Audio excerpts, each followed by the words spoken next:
You know, the Democrats have just lost their biggest issue as we approach the 2018 election. Ever since Trump was elected, the threat that he would appoint horribly conservative judges to the Supreme Court has hovered over the electorate, and they've been using it to produce gender gap numbers to impel their candidates to office. Now Trump has called their bluff. He's appointed a mainstream conservative of much of the sort that Reagan might have or Bush might have. Hopefully he's not going to be a turncoat like Souter and a few others were, but a solidly conservative judge like Gorsuch, like Roberts, but not someone who is going to overturn the apple cart and cause tremendous conflict in the U.S. I think on abortion they will not overturn Roe. I do think they will continue to limit abortion and approve limits and regulations on abortion, and I think that that's probably what the American people want.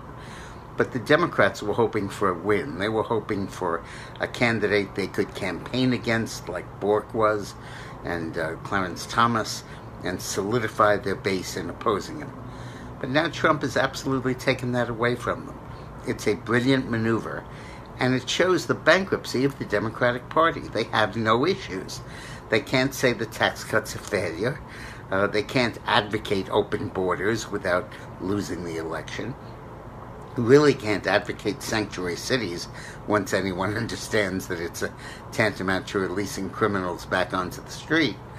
And there is really nothing they can run on. They can try to wage a personality campaign against Donald Trump, but that's not going to be effective in these elections.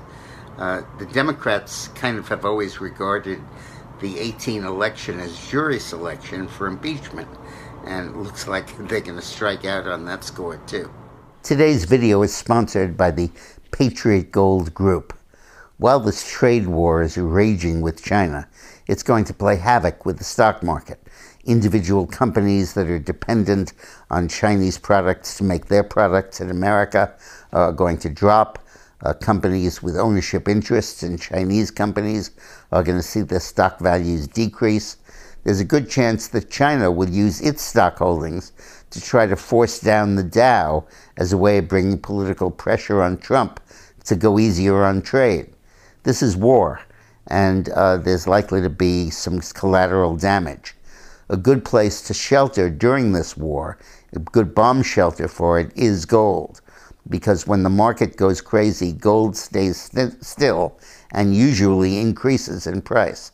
That happened during all of the recent market turndowns over the last 20 years, and is probably going to happen, many economists say, in this one. Call the Patriot Gold Group at the number on the screen, or go to patriotgoldgroup.com.